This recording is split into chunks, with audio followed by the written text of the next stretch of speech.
And we continue our series profiling members of Principal Chief James Floyd's cabinet. Up next, Lighthorse Chief of Police, Mr. Robert Hawkins. First off, sir, just thank you for being with us here today on Native News Today. Well, thank you. It's a pleasure being here, and I appreciate you asking me to be here today. Now, talk a little bit first about just your experience and what's kind of led you to today being Chief of Police at Lighthorse Police Department here at Creek Nation. Well, I began my law enforcement career almost 20 years ago in a small town in western Oklahoma.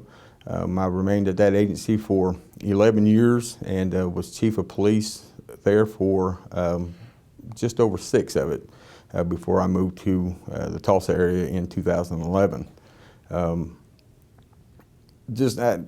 My goals and aspirations in law enforcement have taken me many places. You know, I've seen, visited with a lot of great people, a lot of great dignitaries, and just, you know, basically serving and protecting the people of the communities that I work for.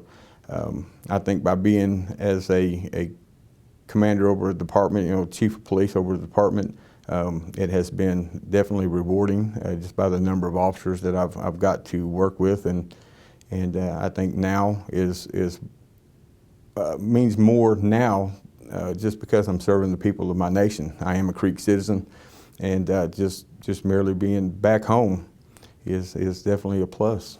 What are some of the challenges I think that not a lot of people on the outside of law enforcement would see in becoming a chief of police, sort of having all of these officers looking to you? Well, I think that the big challenge there is your credibility and having the respect of your officers. You know, showing them that you work for them. You know, they don't. How I see it, my officers don't work for me. I work for them. You know, in a lot of times you see in a pyramid structure where you have the top down. I don't believe in that structure. I believe it being inverted to where the officers that are at top are the ones that are leading us. Us as command staff are just leading them forward. So it's just merely, you know, having the credibility that you earn, the respect that you earn from your officers, and them just seeing that you are all about them.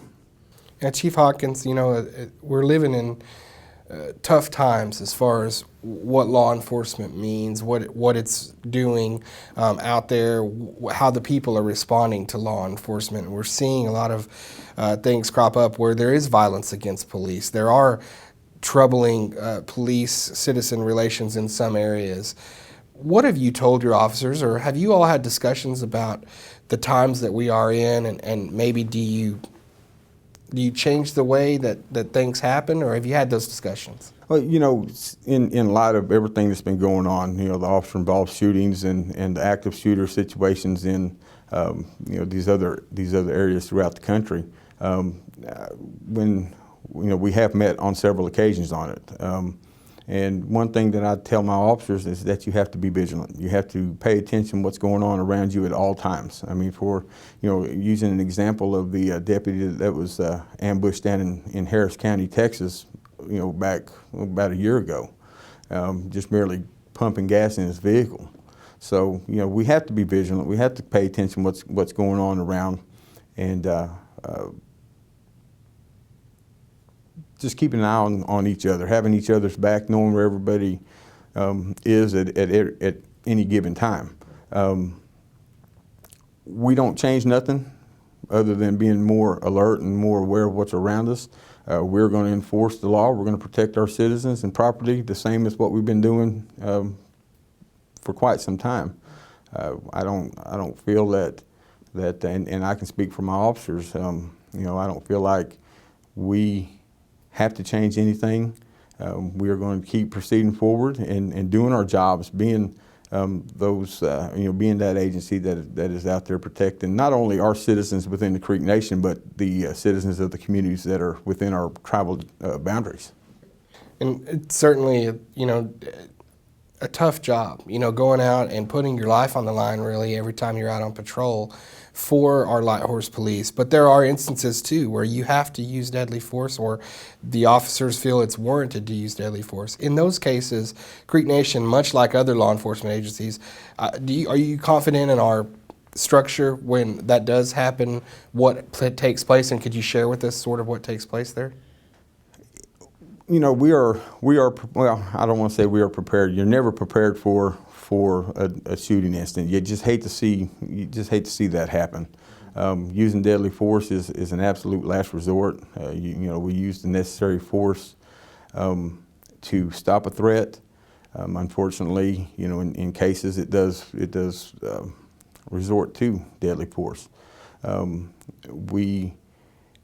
If we do have an incident like that, we have resources that we're going to reach out to that will bring in, you know, some kind of counseling help for the officer involved, and as well as any other officer that may be, you know, at the scene when this is happening. And it has occurred a couple times, but basically, it's, you know, we support our officer.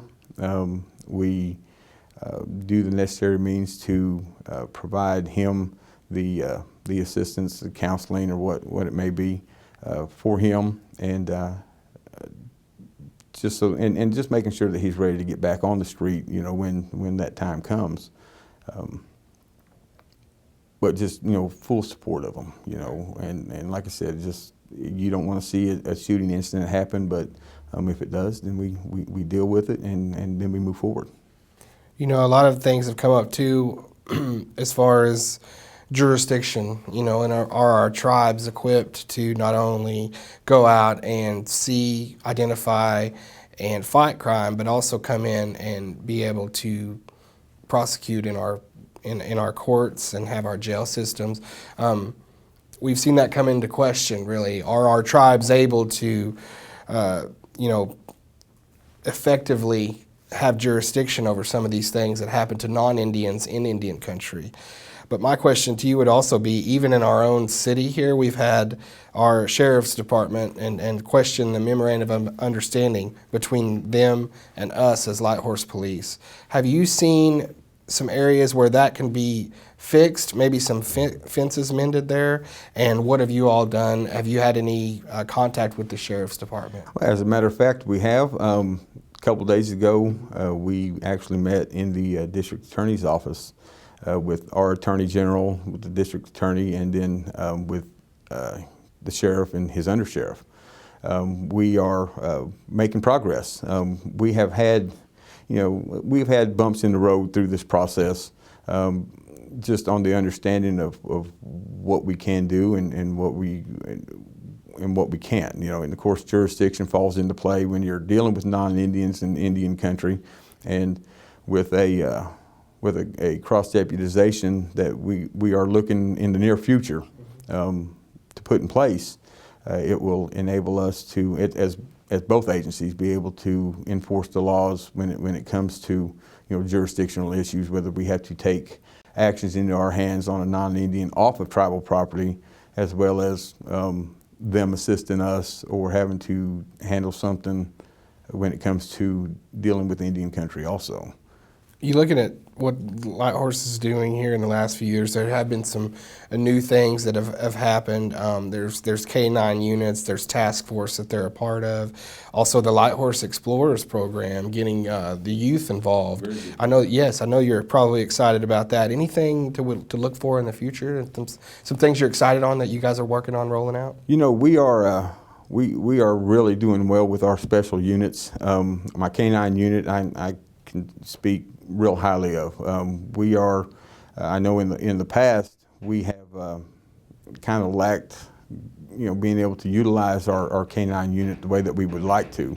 Now we are being asked by schools, the colleges, and in fact some areas outside of our tribal jurisdiction. We've been asked to come in and utilize our dogs on drug sweeps in the schools and that. So that's definitely a plus. My great K9 unit, my dive team, we utilize when we have to, and we don't just, it's not just for you know, specific areas. I mean, we'll go wherever they need us. I know that they had an incident down in Stevens County, down southwest Oklahoma, that I had received a phone call that if they needed additional assistance, would we be willing to come down and assist? Which, of course, we were willing to do that. We were just, if they needed us, all they had to do was let us know, and we'd be on the road headed down. We are starting our tactical unit back in place for such as for active shooter incidents or subject holdup incidents, hostage situations, and we will be having our tactical team in place. We're going to start training with that, just make sure that all of our policies and procedures are in place, and so we're looking forward to getting that going and really getting active with that. Our explorers, of course, I mean, they are, what can I say, great group of kids. They're going to be great leaders one day. Those are the ones that we will follow. So we have a lot of things in line, in order, coming up in the future, and we're just going to keep moving forward with it. On the subject of restructuring, coming in and looking at what you have, do you have any specific instances that you have restructured or anything that you've done so far? And what we've done, whenever we had the change of administration in January, came in and of course set in a new, I have a new deputy chief, which is Daniel Wind. Definitely my right-hand man. He's excellent to work with. He is definitely an asset to the department, and we don't miss a stride. If I'm gone, everything just flows into place. We have put, officers into supervisory spots, sergeants, corporals, those that we feel are definitely a benefit to that, to running a shift. We're putting the best people in that we feel is going to move our department forward. Something that we are working on, and we're hoping to get that in place by the end of the month. We have a proposition that is going to go before the committees in the National Council this month in reference to River Spirit Margaritaville. And what we are doing is we will be placing or hiring a complete staff up there to man that. Basically, it will be our Northern Division. We'll be bringing in 12 more officers, and fully equipped with everything they need to protect the patrons that will be coming in up there, because as y'all know, the number of people have drastically increased up there, and so the crime also is on the increase. So we want to be able to have the manpower up there that's going to protect that to the best of our ability, and as well as we just want them to feel safe, know that our presence is there, and that they're well protected. Talking about working with other counties, with other agencies, do you just sort of have an idea of how many you're working with currently? We have been building relationships with these counties and municipal jurisdictions. We've in the past, we've kind of had some issues, and whatever those may be. But we have worked on relationships with these agencies, and roughly we have, I would say, probably 15 cross-deputizations agreements with